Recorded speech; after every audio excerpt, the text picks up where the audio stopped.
Ok, salut tout le monde. Aujourd'hui, on part en Italie. Bah, en fait, t'as vu, on a eu deux. Ouais, en fait, la vérité, c'est quoi? On a eu 2 beaux jours cette semaine. Du coup, on s'est tous dit, ça y est, on sort les tomates mozzarella. Et non, on fait vitello tonato. En fait, c'est quoi vitello tonato? C'est un filet de veau, un quasi de veau même. C'est ma recette qui me fait kiffer. On va faire ma version ensemble. Tu peux la refaire. En fait, c'est une recette que tu dois faire chez toi. Tu peux faire en entrée. Tu peux même faire en plat. C'est un bon plat froid comme ça. Il y a plusieurs écoles, mais c'est quand même une recette qui est facile. En vrai, c'est du plaisir. On commence par faire une mayonnaise. Donc, moutarde, jaune d'œuf. Tac, ok. Ensuite, on mélange. Huile de tournesol. Quelle est la différence entre une rémoulade et une mayonnaise? Voilà. L'ajout de la moutarde. Mais ça veut dire qu'une mayonnaise, c'est. La mayonnaise est une sauce froide à base d'huile émulsionnée dans un mélange de jaune d'œuf et de vinaigre ou de jus de citron. L'ajout de moutarde en fait une rémoulade. Putain. Voilà. C'est fou, hein? Ouais, c'est stylé. Ah, bah, c'est une rémoulade qu'on a mis avec les frites. Donc là, c'est une rémoulade dans laquelle je rajoute du vinaigre de cidre. Comme ça la sert. Rémoulade. On va essayer une mayonnaise maintenant. Tu veux tester quoi? Au goût? Ouais, peut-être c'est mieux pour mon vitello. Hein. Je mets donc du vinaigre avec du jaune d'œuf. On va avoir une mayonnaise comme dans les Grecs.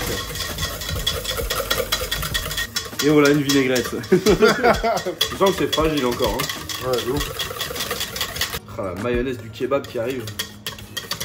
Toi, t'as déjà mangé une vraie mayonnaise comme ça? Ouais. Ah, c'est un régal. Je sais pas du coup. Hein. Bah moi non plus, je suis perdu là. C'est toute ma vie et mon existence de cuisinier qui a mis en jeu, frère. Je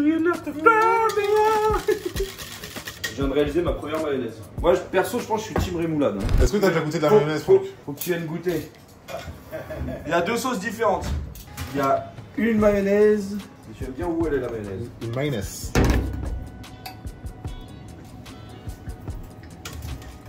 La maillot elle est là. Et ça, je sais pas ce que c'est. Ça, c'est plat. C'est de la merde, ça. Ça, c'est plat en fait. C'est tout plat. J'essaie de te la rendre bien.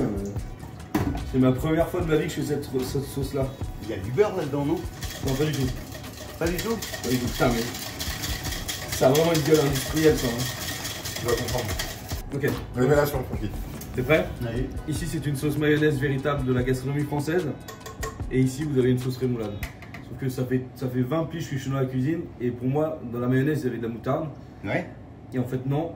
Une mayonnaise, c'est sans moutarde. Et quand il y a de la moutarde, c'est une rémoulade. Donc on mange Tous ça de la fait rémoulade. tous, Ça fait- on mange tous ça. Oui. Ouais. Et ça, c'est la vraie recette. Ça, c'est la Oui. mayonnaise. Mayonnaise, c'est jaune d'œuf. Bah, je citron, comprends qu'on mange ça. Hein. Ouais. Jaune d'œuf. Quelque part, je Mais comprends. c'est fou. Je comprends. Ça, c'est 10 fois meilleur que ça. C'est Bah ouais. dégueulasse la mayonnaise.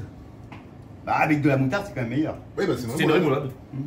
Attends. C'est une rémoulade. Mayonnaise, si je tape mayonnaise, il n'y a pas de moutarde dedans sur Non. internet. Ah bah si, t'as plein de recettes, il y a Sur marqué Internet. ça, mais par contre si tu tapes quelle est la différence entre de la mayonnaise et une rémoulade, tu tombes sur vraiment les textes où ils te disent dans la mayonnaise il y a ça, Ouais. et si vous ajoutez de la moutarde, c'est une rémoulade. Eh bah, je préfère rester con, mais je vais rester sur la rémoulade. Alors, là, regardez. Ensuite, tu prends du thon. Du thon en boîte, hein. T'as vu? Moi, je prends ça. Magnifique. Et tu le haches. Après, si t'as un robot, c'est bien, mais moi, j'aime bien un petit peu retrouver les morceaux. Là, vraiment, petite recette que tu fais à la maison du vitello tonato. Hein. Hop, donc là, ensuite, tu mets le thon dans ta rémoulade. On appelle un chat. Mais je trouvais ça plus cool quand même d'appeler cette sauce une mayonnaise. En même temps, tu me diras, on appelle un céleri rémoulade, quoi. On n'est pas un céleri mayonnaise. Et c'est exactement juste de la mayo et du céleri. Donc là, ensuite, tu mélanges. Et donc, tu mélanges bien. Ensuite, il faut rajouter des anchois. Moi, je vais chercher des anchois de malade. Bellota, blota. Et en vrai, si tu veux, tu n'es même pas obligé de mettre des anchois. Ça va donner un peu de corps et de peps. Mis en paquet et contrôlé par le numéro 20. Pas beaucoup, hein. 3 anchois, on est bien. Pareil. On les concasse.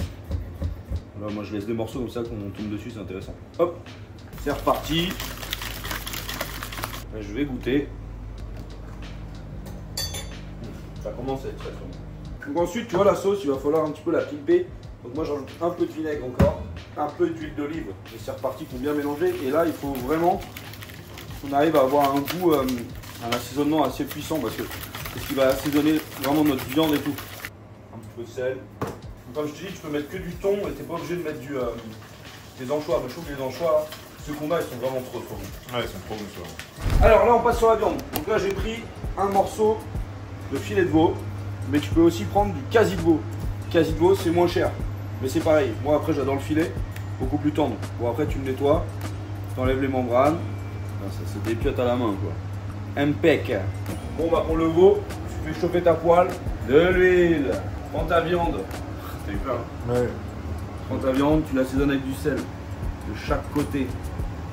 Monsieur, dame, madame est servie. Magnifique, et on le fait colorer. Chaque côté. Allez, ça sent le canard, ça sent le poulet, je viens de me brûler les poils. Là, tu vois, tu le colores, chaque côté. Quand ça fume, c'est que c'est trop chaud. Et si ça fume aussi, c'est parce que ça manque de matière grasse. Regarde. Ça fume encore. Hop, un peu d'or blanc. Et puis là, bah, tu fais tourner ta viande. Là, cousu de beurre. Voilà, belle coloration. On basta. Ensuite, tu vas couper des tranches. C'est dans le sens de la fibre. Tu vois les fibres? Les traits là. Ouais. Et bon, on va aller contraire. On casse la fibre. Donc en fait, vitello tonato, c'est un carpaccio de bœuf cuit cru. Donc, quelques tranches. La part des anges. Tu les dresses comme ça. Des feuilles de sulfurisé ou entre deux films. Ouais. On met ta feuille dessus. Film alimentaire, rouleau à pâtisserie ou presse. Et tu tapes. Ça, je te raconte pas. Bien tendre. Monsieur, dame. Tout ça, c'est la sauce vitello. Tu vois, on a vraiment fait au fouet, tout simplement. Et là, on va prendre une cuillère. Et on va venir recouvrir la viande de la sauce vitello. Donc, on en met comme ça, généreusement, sur toute la surface, comme si c'était la sauce tomate d'une pizza. Là, dedans, on a les morceaux de thon, les morceaux de anchois. C'est ce qui vient assaisonner. Ça, c'est vraiment un classique. Bah, écoute, moi, ça fait 20 ans que je suis dans les restaurants et ça fait 20 ans que je le vois à la carte des restos. Donc, quand même, c'est un plat qui est quand même très apprécié du français. Le Francesco Zambotti, il aime, quoi. C'est un ancien collègue à moi, s'il se reconnaît. Il parlait comme ça. Ma Xav, je te jure, je suis pas arrivé en retard. D'ici, Francesco. T'arrives à 9h15, le 9h. Moi, je te jure, il y a problème sur la route. Moi, perso, je rajoute toujours du parmigiano. C'est ma petite version de rajouter un peu de parmesan. Je trouve que ça rehausse le goût et puis je sais pas, ça rééquilibre bien. Voilà. Alors après, si vous avez la chance d'aller à Paris, il faut prendre des anchois bellota. Après, on peut se la jouer un peu genre comme une petite pizza napolitaine là. 4 petits anchois magnifiques. Moi, ça, j'ai envie de déglinguer sa mère. Poivre. Moi, j'aime bien quand c'est bien poivré. Après, j'ai l'impression que plus je vieillis et plus je mange poivré. D'ailleurs, c'est Alain Ducasse qui mange très poivré. Là, tous les gens de chez Ducasse sont comme ça là. Ils se racontent. C'est genre le mec, ils le connaissent. Ah non, il mangeait extrêmement poivré. Trop pas, il déteste le poivre, mais c'est qui lui? J'ai croisé une fois dans ma vie Ducasse, vu que je suis fan de Ducasse, quand je le vois, bah, mon rêve c'est de parler avec lui, mais j'ose pas lui parler. À la fin, c'est qui? C'est Denis d'Ambroisie qui m'a pris la main. Il m'a dit: hé Alain, le petit il veut te voir et tout. Merci Denis. Faut oublier. Et tu finis toujours par un petit peu d'huile d'olive. Ma petite entrée phare, ma petite entrée favorite. Let's go dégustationes. Il y a tous les Espagnols, mais qu'est-ce qu'ils racontent? C'est pas des dégustationes. Bon bah c'est parti. Dégustation de vitello tonato by chef Javier. Non mais tu vois c'est bon, c'est frais, c'est extrêmement bon, vraiment. C'est incroyable. En fait c'est des recettes qu'on peut trouver dans les petits restos. Le mec il arrive le matin, mois de juillet, t'arrives à 8h du mat, il fait froid, t'es en cuisine. Tu fais ta petite maillot, tu mets du thon, tu assaisonnes bien, tu fais tes petits vols le matin, tu les coupes. Là, le mec il se pointe à 11h30. Est-ce qu'on peut déjà s'installer pour prendre déjà une petite limonade fraîche? Pas de problème, installez-vous, il n'est pas un spritz même. Je vous mets un spritz Saint-Germain. Non, je vais prendre un spritz apérol. Le mec s'installe, il a dit il fait chaud, il fait 40 degrés. Moi j'ai un plat, vitello tonato, quelques tranches de veau, un petit peu de sauce. Et là les mecs, ils s'éclatent. C'était mon histoire du vitello tonato, j'espère que ça vous a plu.